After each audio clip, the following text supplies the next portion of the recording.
저희 계속해서 출애굽기 16장 공부하도록 하겠습니다. 오늘 저희가 16장 11절부터 36절 끝까지 다 보도록 하겠습니다. 먼저 잠깐 기도하겠습니다. 하나님 아버지, 주님께서 주신 말씀으로 인해서 감사드립니다. 저희가 이 말씀을 통해 변화를 받고 주님께서 원하시는 주님의 자녀들의 모습으로 살아갈 수 있도록 도와주시기 원합니다. 예수님의 이름으로 기도드렸습니다. 아멘. 16장 11절 보시면 주께서 모세에게 말씀하여 이르시되 내가 이스라엘 자손이 불평하는 것을 들었노라. 그들에게 말하여 이르기를 너희가 저녁에는 고기를 먹고 아침에는 빵으로 배부르니 내가 주 너희 하나님인 줄을 너희가 알리라 하라 하시니라. 불평하는 것은 정말 불신의 증거다, 이렇게 저희가 지난 시간에 살펴봤었죠. 불평은 정말 하나님을 기쁘시게 해드리지 못하는 겁니다. 하나님께 만족하지 못했다는 게 이 불평이죠. 근데 참 특이하게 저녁에는 고기를 주시고 아침에는 빵을 주세요. 요즘 그 현대인들의 식단과 비교해도 선색이 없죠. 저희가 아침부터 고기를 먹진 않잖아요. 아침에는 간단하게 빵으로 먹고 이제 고기 구워 먹으려면 이제 주로 저녁에 구워 먹죠. 우연은 아닌 것 같아요. 앞장에서 이스라엘 백성은 목이 말라서 하나님께 불평했고요. 이제는 배가 고파서 불평을 합니다. 음식으로 인해서 불평하는 거죠. 주님께서는 그들에게 고기와 빵을 주시겠다고 말씀하시면서 그러면 주님이 하나님인 줄 그들이 알게 될 것이다, 이렇게 말씀하셨습니다. 사실 그들은 진작에 주님께서 하나님이신 줄 알아야만 했어요.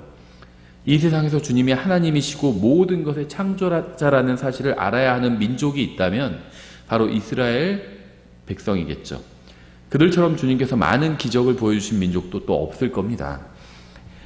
보는 것은 믿는 것이 아닙니다. 믿는 것만이 믿는 거예요.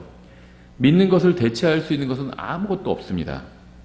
그런즉 이와 같이 믿음은 들음에 의해 오며 들음은 하나님의 말씀에 의해 오느니라, 이렇게 말씀하고 있죠. 믿음은 기적을 목격하는 것을 통해 오지 않아요. 보는 것만을 믿게 되면 보이는 것이 모두 사라져버리면 믿음도 사라지게 됩니다. 영원히 사라지지 않는 하나님의 말씀을 믿는 것이야말로 성경이 말씀하시는 진정한 믿음이에요. 13절 저녁에는 메추라기가 와서 진영을 덮었고 아침에는 이슬이 군대의 사방에 깔려 있더라. 깔려있던 이슬이 올라가니 보라, 광야의 표면에 작고 둥근 것, 즉 땅 위에 내리는 흰 서리같이 작은 것이 깔려 있었으므로 이스라엘 자손이 그것을 보고 그것이 무엇인지 알지 못하여 서로 이르되 그것은 만나라 하매 모세가 그들에게 이르되 이것은 주께서 너희에게 주어 먹게 하신 빵이라 하니라. 만나라는 단어의 의미는 이것이 무엇이냐입니다. 이것이 무엇이냐. 이스라엘 백성은 만나라고 불렀고요. 하나님께서는 빵이라고 부르셨어요. 하나님께서는 개인과 민족 전체를 먹이십니다. 주님께서는 개인을 한 번 먹이기도 하시고 또 평생 먹이기도 하십니다. 주님께서는 민족 전체를 한 번 먹이기도 하시고 또 평생 먹이기도 하시죠. 하나님의 능력에는 한계가 없어요. 주님께서는 사람을 먹이셨고 먹이시고 계시고 앞으로도 먹이실 겁니다. 여기서도 광야에서 이스라엘 백성을 먹이고 계시죠. 16절 주께서 명령하신 것이 이러하니라. 곧 각 사람이 자기가 먹을 만큼 그것을 거둘지니 즉 너희 사람 수대로 각 사람이 1오멜씩 취하되 너희 각 사람이 자기 장막에 있는 자들을 위하여 취할지니라 하셨느니라. 여기서 주님께서 정하신 위대한 원칙이 나옵니다.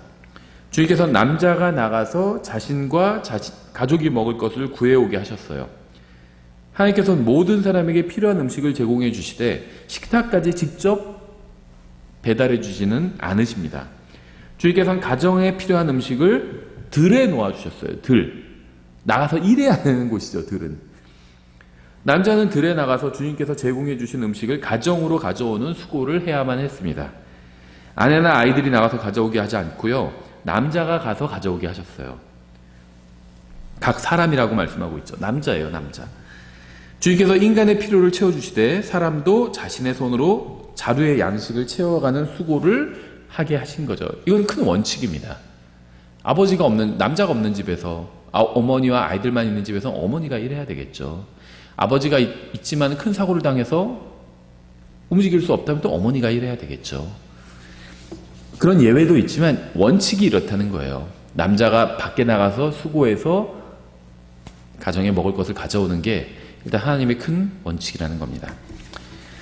데살로니가 후서 3장 10절 이렇게 말씀하고 있죠. 우리가 너희와 함께 있었을 때에도 너희에게 이같이 명령하여 누구든지 일하려 하지 아니하거든 먹지도 말라고 하였노라. 이건 하나님의 명령입니다. 일하지 않고 먹으려는 것은 주님의 뜻을 어기는 거예요. 수고하지 않고 먹고 살려는 것은 다른 사람의 것을 훔치는 것과 같습니다. 왜냐하면 다 일해서 먹어야고 살아야 되는데 난 일하고 있지 않는데도 먹는다면 누군가 수고한 것을 내가 가져다 먹게 되는 거죠. 자신과 가족을 위해서 일하는 것이 하나님의 뜻이에요. 누가 무슨 말로 사실을 왜곡하려고 해도요, 하나님의 말씀이 무엇을 말씀하시는지는 분명하고 누구도 바꿀 수 없습니다. 심각한 질병에 걸렸거나 장애가 있는 경우와 같이 예외적인 경우도 있겠지만 일반적인 경우라면 몸이 움직일 수 있는 한 일해서 가족을 부양하는 것이 하나님의 뜻입니다. 11절 이렇게 되어 있어요. 우리가 들으니 너희 가운데 질서 없이 걸으며 전혀 일하지 아니하고 참견하기만 좋아하는 자들, 영어로는 busybodies예요. 참견하기만 좋아하는 자들이 더러 있다 하는도다. 참견하기만 좋아하는 자들은 몸으로 일을 할 수 있는데도 불구하고 그렇게 하지 않는 자들입니다. 12절 이제 그러한 자들에게 우리 주 예수 그리스도를 힘입어 우리가 명령하며 권면하노니 그들은 조용히 일하고 자기 빵을 먹을지니라. 그러나 형제들아 너희는 잘 행하는 가운데 지치지 말라. 만일 어떤 사람이 이 서신으로 전하는 우리의 말에 순종하지 아니하거든 그 사람을 주목하여 그와 사귀지 말고 이로써 그가 부끄러움을 당하게 하라. 성경은 일을 할 수 있는데도 불구하고 일하지 않는 사람과는 교제도 나누지 말라고 말씀하고 있어요. 물론 그런 사람을 원수처럼 미워해서는 안 되죠. 구원받았다면 원수는 아닙니다. 하지만 그런 사람과는 그리스도인으로서 교제를 나눌 수가 없다는 거예요. 하나님의 말씀대로 하지 않는데 어떻게 교제를 나누겠어요? 왜냐하면 그 사람은 하나님의 말씀을 고의로 무시해서 자기 손으로 일하지 않기 때문입니다. 일하지 않으면서 먹고 산다면 그것은 결국 정부의 힘을 빌려서 누군가의 돈을 훔친 것에 지나지 않아요. 세상에선 이러한 것을 복지정책이라고 부를지 모르지만 성경은 명백하게 잘못된 것이라고 경고하고 있습니다.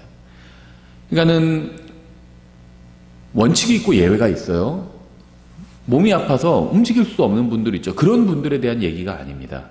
충분히 일할 수 있고 걸어 나갈 수 있어요. 밖에 나가서 음식 배급 줄에 서서 음식을 탈 수 있어요. 그 정도 힘이 있다면은 나갈 수 있다는 거죠. 복지 정책을 펴도 집까지 가져다 주지는 말라는 거예요. 와서 가져가게 하라는 겁니다. 와서 가져가게. 일할 수 있으면 일을 하게 하라는 거예요. 최대한. 우리가 누리는 모든 것들은 하나님께서 제공해 주신 거예요. 제가 먹는 모든 음식과 제가 입는 모든 옷과 제가 누리는 모든 것은 다 하나님께서 주신 것들입니다. 하지만 제가 아무것도 하지 않았는데 하늘에서 제 식탁이나 옷장이나 주머니 속으로 그냥 떨어진 것은 아니라는 거죠. 하나님께서 주신 건 맞지만 하나님께서 직접 저희 집으로 다 가져다 주신 것은 아니라는 거예요. 주님께서 저에게 일하라고 명령하셨고 제가 주님의 명령에 순종해서 일을 하기 때문에 주님께서 저에게 복을 주셔서 제가 누릴 수 있게 된 겁니다. 어떤 분으로 목회는 하는 건 일하는 게 아니다 이렇게 얘기하시는 분들도 있는데요. 수고하고 일을 하는 거죠. 하나님의 말씀을 준비해서 가르치잖아요. 일을 하는 겁니다. 그게. 물론 교회에서 목회자를 사례비를 줄 여건이 안 되는 그런 교회들도 있어요. 그럼 목회자가 밖에 나가서 또 일을 하죠. 세상에서 일을 합니다. 그리고 또 목회도 하죠. 두 배로 수고하고 있는 거예요. 그런 분들 저는 훌륭한 분들이라고 생각합니다. 하지만 그거는요 예외적인 상황이에요. 하나님께서 허락하신 상황은 하나님께서 원하시는 상황은요 목회자가 하나님의 말씀을 가르치고 또 그것으로 먹고 사는 겁니다. 그게 수고하고 일을 하는 겁니다. 아, 저 사람은 별로 수고하는 것 같지 않다 이렇게 생각한다면 그 교회 다니지 않으면 돼요. 정말 내가 수고한다고 생각하는 하나님의 말씀을 제대로 연구하고 제대로 가르친다고 생각하는 목회자가 있는 곳으로 가면 되는 겁니다. 그렇죠? 주님께서 저에게 아무것도 제공해 주지 않으시면요 저는 아무것도 누릴 수 없어요. 제가 아무리 성경을 열심히 연구하고 성경을 잘 가르쳐도 주님께서 저에게 주지 않으신다면 저는 아무것도 누릴 수 없다는 겁니다. 하지만 주님께서는 제가 일을 해서 주님께서 제공해 주신 것을 누릴 수 있게 하신다는 사실을 기억해야 합니다. 저에게 주님께서 주시는 건 맞지만 제가 일해서 그 대가로 무엇인가를 받게 하셨다는 거예요. 저는 질서 없이 행하지 않기를 원하고요. 일은 하지 않고 참견만 하는 사람이 되기를 원하지도 않고요. 다른 사람의 수고로 먹고 사는 도둑이 되고 싶지도 않아요. 하나님께서 하늘에서 빵을 내려주시지만 남자는 가정을 위해서 들에 나가서 그것을 거둬와야만 했습니다. 남자는 마을 전체를 위해서 일할 필요는 없었어요. 자신의 가족을 위해서 일하면 그것으로 충분했습니다. 내일을 위해서 일할 필요도 없었고요. 오늘 하루를 위해서 일하면 되었습니다. 다만 모든 남자가 나가서 일을 해야만 하는 것이었어요. 예, 다시 본문으로 돌아서 출애굽기 16장 17절. 이스라엘 자손이 그와 같이 하여 거두되 많이 거두는 자도 있었고 적게 거두는 자도 있었으나 오멜로 그것을 되어보니 많이 거둔 자도 남지 아니하고 적게 거둔 자도 모자라지 아니하여 그들이 각각 자기가 먹을 만큼 거두었더라. 모든 사람이 같을 수는 없어요. 거두는 양은 달랐지만 자신의 필요를 채울 수 있었습니다. 19절. 모세가 그들에게 이르기를 아무도 아침까지 그것을 남겨두지 말라 하였으나 하루치 식량만 거둘 수 있었죠. 남자는 매일 나가서 일해야 됐지만 매일 하루치를 벌어와야 했어요. 20절. 그럼에도 불구하고 그들이 모세의 말에 귀를 기울이지 아니하고 그들 중에 몇 사람이 그것을 아침까지 남겨두었더니 거기서 벌레가 생기고 냄새가 나므로 모세가 그들에게 노하니라. 하나님께서는 매일 나가서 일하게 하셨지만 그것을 무시하고 한 번에 많이 거둬서 매일 일하지 않으려는 사람들도 있었습니다. 그러자 하루를 넘긴 빵에서 벌레가 생겼고요. 냄새가 났다고 성경은 말씀하고 있죠. 모세가 화를 낸 이유는 냄새 때문이 아니라 그들이 하나님의 말씀에 순종하지 않았기 때문입니다. 21절. 그들이 아침마다 그것을 거두되 각 사람이 자기가 먹을 만큼 거두었고 해가 뜨겁게 되면 그것이 녹았더라.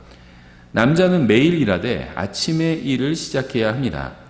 일을 하지만 게으르게 하는 것은 하나님의 뜻이 아니에요. 하루에 1시간만 일하고 2시간만 일하고 이런 건 하나님의 뜻이 아닙니다. 일찍 일어나 일을 시작하는 것이 하나님의 뜻입니다. 계속해서 22절. 여섯째 날에는 그들이 2배의 빵 곧 한 사람을 위하여 1오매씩 거두니라. 회중의 모든 치리자가 와서 모세에게 구하매 그가 그들에게 이르되 주께서 말씀하신 것이 이러하니라. 곧 내일은 안식하는 날로서 주께 거룩한 안식일이니라. 너희가 구울 것은 오늘 굽고 끓일 것도 끓이고 남는 것은 너희를 위하여 아침까지 간수하라 하셨느니라. 그들이 모세가 명령한 대로 아침까지 그것을 모아두었으나 거기서 냄새도 나지 아니하고 그 안에 벌레도 생기지 아니하였으므로. 여섯째 날은 금요일이죠. 금요일에는 이틀치의 빵을 거둘 수가 있었습니다. 만일 일요일에 그렇게 했다면 화요일 아침에 빵에 벌레가 생기고 냄새가 났을 거예요. 하나님께서는 자신의 백성이 6일은 일하고 7일째는 안식하기를 원하셨어요. 그래서 안식일에는 만나가 썩거나 상하지 않게 하셨습니다. 하나님께서 이렇게 하신 이유는요, 자신의 백성이 일주일 중 하루를 온전히 하나님과 함께 하기를 원하셨기 때문이에요. 주님께서는 자신의 백성이 일주일에 하루는 모여서 주님께 찬양하고 교제를 나누고 설교를 듣기를 원하셨습니다. 그래서 하루는 일하지 않아도 되게 해주셨어요. 이것이 노동에 대한 성경적 원칙이죠. 25절. 모세가 이르되 오늘은 그것을 먹으라. 오늘은 주께 안식일인즉 오늘은 너희가 그것을 들에서 찾지 못하리라. 엿새 동안은 너희가 그것을 거두되 일곱째 날은 안식일인즉 그날에는 아무것도 없으리라 하니라. 일곱째 날에 백성 중 몇 사람이 거두러 나갔다가 찾지 못하니라. 예, 우리는 율법 아래에 있지 않습니다. 하지만 이 말씀은 우리에게 중요한 교훈을 주죠. 우리가 주님과 교제를 나누는 것과 말씀을 듣는 것과 주님께 경배를 드리는 것을 소홀히 여기면 결국 중요한 것을 잃어버리게 됩니다. 주님의 말씀을 듣고 주님께 경배를 드리지 않고 그 시간에 일하면 더 많은 수익을 올릴 수 있을지 몰라도 인생 전체로 본다면 그 인생은 하나님 앞에서 낭비된 인생에 불과해요. 28절. 주께서 모세에게 이르시되 너희가 어느 때까지 내 명령들과 내 법들 지키기를 거부하느냐. 참 사람들을 인도하는 영적 지도자가 되기란 쉽지 않아요. 모세는 주님의 명령을 어기지 않았습니다. 하지만 주님께서는 사람들이 주님의 명령을 어긴 것을 두고 모세를 책망하셨어요. 모세는 주님의 양떼를 맡고 있던 목자였기 때문에 백성을 대신해서, 회중을 대신해서 하나님 앞에 책망을 받은 거죠. 29절 보라 주가 너희에게 안식일을 주었으므로 여섯째 날에는 이틀분의 빵을 너희에게 주노니 일곱째 날에는 너희 각 사람이 자기 처소에 머물며 아무도 자기 처소에서 나오지 말지니라 하시니라. 그러므로 백성이 일곱째 날에 안식하니라. 이스라엘의 집이 그것의 이름을 만나라 하였는데 그것은 고둑풀 씨 같고 희고 그것의 맛은 꿀로 만든 과자 같았더라. 만나 의미가 이게 뭐냐죠. 처음에는 정말 이게 뭐지? 이런 의미였을 것 같고요. 그 다음에 나중에도 계속 만나라고 불렀다는 거. 성경에서 하나님이 모세가 빵이라고 얘기를 해줬잖아요. 이게 그럼 빵이라고 불러야 되죠. 하늘에서 내려온 빵 이렇게 불러야 되죠. 나중에도 만나라고 불렀다는 건요. 이게 뭐야? 이런 뉘앙스가 있는 것 같아요. 백성이 만나로 인해서 불평했잖아요. 그걸 보면 알 수 있어요. 이게 뭐야? 이런 말이에요. 이게 뭐야? 이게 불평입니다. 그것은 하나님께서 분명히 처음에는 몰라서 이게 뭐야 이랬을 거예요. 하나님께서 빵이라고 알려주셨으면 그대로 불러야 되는데 계속해서 불평하고 있는 거죠. 이스라엘 백성은 만나에 관해서 이렇게 불평했지만 성경 기록을 보면 결코 그렇게 나빠 보이진 않아요. 이스라엘 백성은 이전에 물이 쓰다고 불평해서 주님께서 그들에게 단 물을 주셨죠. 그리고 이번에는 그들이 불평하지 않도록 처음부터 단 음식을 주셨습니다. 하지만 그들은 결국 주님께 불평했죠. 마음속에 불평이 있었기 때문에 뭘 줘도 불평을 했던 거예요. 32절부터 끝까지 보시면 모세가 이르되 주께서 명령하시는 것이 이러하니 이르시되 그것을 1오멜 가득 담아 너희의 세대들을 위하여 간수하라. 이것은 내가 너희를 이집트 땅에서 데리고 나올 때 광야에서 너희를 먹일 때 사용한 빵을 그들이 보게 하려 함이니라 하시느니라. 하고 모세가 아론에게 이르되 항아리를 가져다가 그 안에 만나 1오멜을 가득 담아 그것을 주 앞에 두어 너희의 세대들을 위하여 간수하라 하매 아론이 주께서 모세에게 명령하신 대로 그것을 증언 앞에 두어 간수하게 하니라. 이스라엘 자손이 사람이 거주하는 땅에 이를 때까지 40년 동안 만나를 먹되 곧 가나안 땅의 경계에 이를 때까지 그들이 만나를 먹었더라. 이제 1오멜은 10분의 1 에반이라. 32절은 명령이죠. 말씀이긴 한데 명령이고요. 33절부터 35절은 말씀을 입증하는 역사입니다.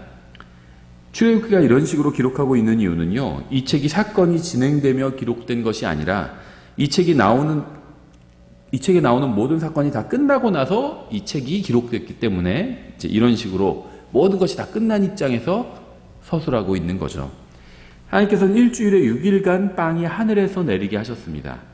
6일째는 이제 이것들을 이틀치를 거두고요. 7일째는 일하지 않고 안식하게 해주셨어요. 남자는 들에 나가서 가족을 위해서 만나를 거둬와야 했습니다.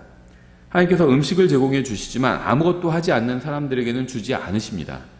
아무것도 하지 않는데 누리고 있다면 그것은 다른 사람의 것을 도둑질했기 때문이겠죠. 오랜 시간이 흘러서 하늘에서 내려온 이 빵에 관해서 말씀을 믿지 않는 종교 지도자들이 예수님께 질문을 하는 장면이 나오죠.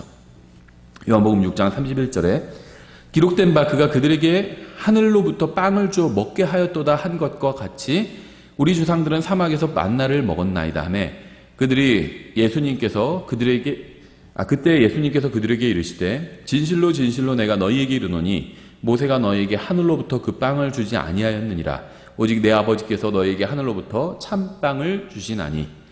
여기서 예수님께서 두 가지 중요한 사실을 말씀하셨습니다. 첫째는요. 하나님은 자신의 아버지라고 주장을 하셨죠. 이건 자신이 하나님의 아들 하나님이라고 주장하는 겁니다. 성경 잘 모르는 사람들은요. 하나님이 아버지라고 하면 아버지가 아들보다 높으니까 그 아래라고 주장하는 거 아닌가 이런 생각을 하는데요. 그거는 구약 성경을 이해하지 못하기 때문입니다. 구약 성경을 아는 사람들은요. 하나님의 아들이라는 것은 곧 하나님을 의미한다는 그 말이라고 이해를 했어요. 요한복음 5장 17절에 나오죠. 그러나 예수님께서 그들에게 응답하시되 내 아버지께서 지금까지 일하시니 나도 일한다 하시매 유대인들이 이런 이유로 더욱더 그분을 죽이려 하니라. 이는 그분께서 안식일을 어길 뿐 아니라 하나님이 자기 아버지라고 말하여 자기를 하나님과 동등하게 만드셨기 때문이더라. 하나님을 아버지라고 말하는데 왜 그게 내가 하나님과 동등하게 되는 거죠? 같은 종류이기 때문이에요. 사람의 아들은 사람이죠. 말의 자식은 말입니다. 그렇죠. 하나님의 아들은 하나님인 거예요. 그 논리를 성경은 말씀하고 있는 겁니다. 그래서 예수님이 자기가 하나님의 아들이라고 주장하니까 그것을 듣는 유대인들은 단박에 알아들었어요. 그게 무엇을 의미하는지. 아, 자기가 하나님이라고 주장하는구나. 이렇게 바르게 이해했던 겁니다. 이해는 바르게 했지만 믿지 않았던 거죠. 바르게 이해했으면 믿어야 되는데 믿지 않았기 때문에 이 사람들은 멸망한 거죠. 두 번째 주님께서 말씀하신 건요. 주님께서는 모세가 이스라엘 백성에게 빵을 공급해 주신 것이 아니라 하나님께서 공급해 주셨다고 말씀하셨습니다. 모세가 이스라엘 백성을 하나님께로 인도했듯이 종교 지도자들도 그렇게 했어야 했지만 그들은 자신들도 믿지 않았고 백성도 믿지 못하게 했죠. 33절 하나님의 빵은 하늘로부터 내려와 세상에 생명을 주는 자니라 하시니라. 예수님께서는 모든 사람에게 필요한 진짜 빵에 관해서 말씀을 하셨습니다. 이 빵은 이스라엘 백성이 광야에서 입으로 먹었던 물질적인 빵이 아니라 마음으로 먹는 받아들이는 영적인 빵이에요. 이 영적인 빵은 종교 체계나 교리나 감정이나 느낌이 아니라 인격체입니다. 인격체. person. 인격체. 이 빵은 참된 생명을 가지고 사람으로 오신 하나님이죠. 이 빵은 바로 예수님인 거예요. 34절 그때 그들이 그분께 이르되 주여 이 빵을 항상 우리에게 주소서 하매 예수님께서 그들에게 이르시되 내가 곧 생명의 빵이니 내게 오는 자는 결코 줄이지 아니할 것이요 나를 믿는 자는 결코 목마르지 아니하리라. 광야에서 먹었던 만나를 아무리 과학적으로 분석하고 연구해도 결코 구원받을 수 없어요. 성경을 막 과학적 분석의 대상으로 보는 사람들이 있습니다. 어리석은 거예요. 성경은 그런 책이 아니에요. 과학의 기준, 비과학적이라는 것이 아니라 과학을 초월하는 책이잖아요. 과학의 기준을 넘어서는 책이에요. 마치 50cm 자로 무슨 건물을 측정하려는 것 같아요. 측정이 안 돼요. 할 수가 없습니다. 하나님께서 요구하시는 것은 과학적으로 성분을 분석하는 것이 아니라 믿는 거예요. 만나의 성분이 뭐고 뭐 그게 지금까지 남아있어서 뭐 발견해가지고 뭐 그걸 남아있는 걸 발견해서 성분을 분석하고 아무리 그래봐야 구원받지 못해요. 예수님을 믿어야 구원받을 수 있습니다. 만나가 가리키는 것은 예수님이에요. 만나는 예수님을 상징하고 있어요. 만나 자체가 중요한 게 아니라는 겁니다. 예수님이 중요해요. 예수님이. 만나를 분석해봐야 의미가 없어요. 노아의 방주 분석해봐야 의미가 없습니다. 노아의 방주가 상징하는 게 예수님이에요. 이게 막 실제 크기가 어떻고 뭐 그 안에 들어가서 뭐 그게 얼마나 사람들이 견딜 수 있었고 무슨 동물을 얼마나 실을 수 있었고 얼마나 튼튼하고 방주가 튼튼해서 구원받은 게 아니에요. 하나님의 말씀대로 했기 때문에 구원받은 겁니다. 방주에 들어가라고 말씀하셨잖아요. 방주에 들어가서 구원받은 거지 방주가 튼튼해서 과학적으로 그걸 입증하고 그럴 필요가 없다는 겁니다. 한심한 짓 하고 있는 거예요. 그런 걸 입증하려고 하는 사람들. 그런 거 입증했다고 해서 세상 사람들이 믿나요? 믿음은 과학에서 오는 게 아니에요. 믿음은 말씀에서 옵니다. 말씀에서. 과학적으로 입증하지 않아도 돼요. 뭐 입증하는 게 다 잘못됐다는 거 아닙니다. 근데 그거 입증하기 위해서 막 노력하는 사람들 보면 안타까워요. 하나님의 말씀을 전해야지 왜 과학을 전하고 있어요? 아무리 예수님에 관해서 연구하고 논쟁하고 논문을 쓰고 지식을 쌓아도요. 구원자로 예수님을 받아들이지 않으면 죽어서 지옥에 가게 됩니다. 아무리 예수님에 관해서 많이 알고 있어도 마음으로 받아들이지 않으면 결국 영원한 불 속에 던져지게 됩니다. 41절 그분께서 내가 하늘로부터 내려온 빵이라 하셨으므로 그때 유대인들이 그분에 대해 수군거리며 이르되 이 사람은 요셉의 아들 예수가 아니냐 그의 아버지와 어머니를 우리가 아는데 어찌 그가 말하기를 내가 하늘로부터 내려왔다 하느냐 하니 그러므로 예수님께서 그들에게 대답하여 이르시되 너희끼리 수군거리지 말라. 유대인들은 자기들끼리 수군거렸지만 예수님은 전능하신 하나님이기 때문에 그들이 무엇을 두고 수군거리는지 다 아셨습니다. 출애굽기 16장에서도 주님께서는 수군거리는 이스라엘 백성에게 만나를 주셨어요.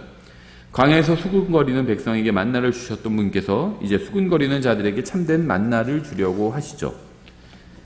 47절 진실로 진실로 내가 너희에게 이르노니 나를 믿는 자에게는 영존하는 생명이 있느니라. 내가 곧 그 생명의 빵이로다. 너희 조상들은 광야에서 만나를 먹었어도 죽었거니와 이것은 하늘로부터 내려오는 빵이므로 사람이 그것을 먹으면 죽지 아니하리라. 나는 하늘로부터 내려온 살아있는 빵이니 사람이 이 빵을 먹으면 영원히 살리라. 내가 주고자 하는 빵은 곧 세상의 생명을 위해 내가 주고자 하는 내 살이로다 하시니라. 너무나도 안타깝게도 많은 사람들이 예수님에 관해서 연구하고 노래하고 설교하고 조사하지만 구원자로 받아들이지 않기 때문에 결국 멸망하고 맙니다. 성경은 오직 예수님을 구원자로 받아들이는 사람에게만 하나님의 아들이 되는 권능을 주신다고 말씀하고 있죠. 그분을 받아들이는 자들, 곧 그분의 이름을 믿는 자들이지 그분에 대해서 연구하는 게 아니에요. 조사하고 분석하는 게 아닙니다. 예수님을 쌌던 무슨 포대기를 발견했다, 무슨 예수님 못 박았던 그 못을 발견했다. 속이는 자들이 속이는 거예요. 거기에 미혹되지 마세요. 그거 발견해서 뭐예요? 예수님 박았던 못을 발견해서 뭐예요? 그 못이 우리를 구원하는 게 아니에요. 예수님이 우리를 구원하는 겁니다. 예수님이. 자꾸 쓸데없는 데 시간 낭비할 필요가 없다는 겁니다. 하나님의 말씀에 집중해야 되는데 자꾸 쓸데없는 거에 과학, 어떤 증거들 이런 거 찾아서, 특히 구원받은 사람들이 그런 거 찾아서 헤매는 사람들은요, 시간 낭비하는 거예요. 능력은 하나님의 말씀에 있어요. 과학의 능력이 있는 게 아니에요. 어떤 무슨 예수님 못 박았던 그 못이나 무슨 쌌던 포대기나 그런 거에 무슨 노아의 방주의 흔적이나 이런 거에 능력이 있는 게 아니에요. 능력은 하나님의 말씀에 있어요. 하나님의 말씀을 전하고 말씀을 가르치세요. 그럼 사람이 구원받을 수 있는 겁니다. 그분을 받아들인 자들, 곧 그분의 이름을 믿는 자들에겐, 하나님의 믿음은 들음에 오며 들음은 하나님의 말씀에 의해 오잖아요. 그분의 이름을 믿는 자들에겐 다 하나님의 아들이 되는 권능을 그분께서 주셨으니, 예수님에 관해 아는 것으로는 충분하지 않습니다. 예수님을 믿고 자신의 구원자로 받아들여야 합니다. 여러분은 반드시 예수님을 구원자로 받아들인 적이 있어야만 해요. 이것은 교회 다니거나 봉사를 하거나 헌금을 하거나 심지어 기도를 하는 것과도 무관한 일이에요. 예수님께서 십자가 위에서 내 죄값을 다 치르셨다고 믿지 않는다면 아무리 좋은 교회를 오래 다니고 봉사를 많이 하고 헌금을 많이 해도 구원받은 것이 아니기 때문입니다. 요한복음 6장에서 예수님께서 자신을 먹어야 한다고 말씀하신 것은요, 성찬식이나 주의 만찬에서 빵이나 떡이나 과자를 먹는 것을 의미하지 않아요. 그러한 것은 요한복음 6장의 말씀과는 무관합니다. 여기서 말씀하시는 것은요, 입으로 무엇인가를 먹는 것을 의미하지 않고 마음으로 예수님을 믿는 것을 의미합니다. 이 둘을 구분하지 못하면 결코 구원받을 수 없어요. 하나님께서는 이스라엘 백성을 위해서 광야에서 빵을 공급해 주셨고, 그들은 이 빵으로 빵으로 육체의 생명을 보존할 수 있어요. 이 빵으로 인해서. 이들은 빵을 모아 먹어야만 했습니다. 이와 같이 하나님께서는 예수 그리스도라는 생명의 빵을 공급해 주셔서 우리의 영과 혼의 생명을 보존하게 하셨습니다. 예수님께서는 우리의 죄 문제를 해결하시기 위해서 십자가 위에서 죽으시고 우리를 의롭게 하시기 위해서 부활하신 우리의 구원자입니다. 우리는 반드시 예수님을 구원자로 받아들여야 합니다. 그래야 예수님의 생명이 우리 안에 들어오게 돼요. 이것만이 죽어서 지옥에 가는 것을 피할 수 있는 유일한 길입니다. 지옥을 피할 수 있는 길이 있는데도 불구하고 지옥에 가는 것은 어리석은 짓을 하지 말아야 돼요. 예수님을 구원자로 받아들이십시오. 만약에 이 치료기 강의를 듣는 분 중에 아직 예수님을 구원자로 받아들인 적이 없는 분들이 있다면 반드시 받아들여야 됩니다. 그냥 그래도 난 교회 오래 다니면서 그냥 믿은 것 같아.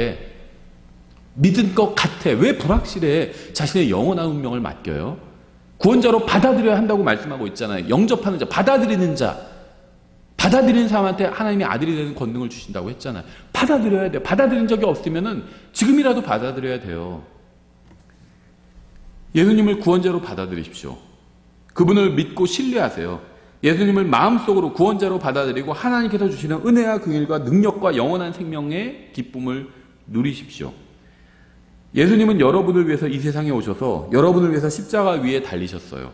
여러분을 위해서 죽으시고 여러분을 위해서 다시 일어나셨습니다. 이제 여러분이 예수님을 구원자로 받아들이기를 기다리고 계십니다. 여러분은 주님께서 주시는 영원한 생명을 누릴 수 있어요. 하지만 그렇게 하기 위해서는 이스라엘 백성이 나가서 만나를 거둬야 했던 것처럼 예수님을 여러분에게로 거둬들여야 됩니다. 이게 믿는 거예요. 하나님께서 예수님을 영원한 생명을 받을 수 있는 선물로 주셨지만 가만히 있으면 안 돼요. 예수님을 거둬들여야 됩니다. 믿어야 돼요. 예수님을 믿어야 합니다. 여러분은 반드시 살아있는 빵을 먹어야 합니다. 그렇지 않으면 결코 참 생명을 얻을 수 없어요. 여러분의 혼의 구원은 여러분의 선택에 달려 있습니다. 제발 어리석은 선택은 하지 마시기 바랍니다. 여기까지 하겠습니다.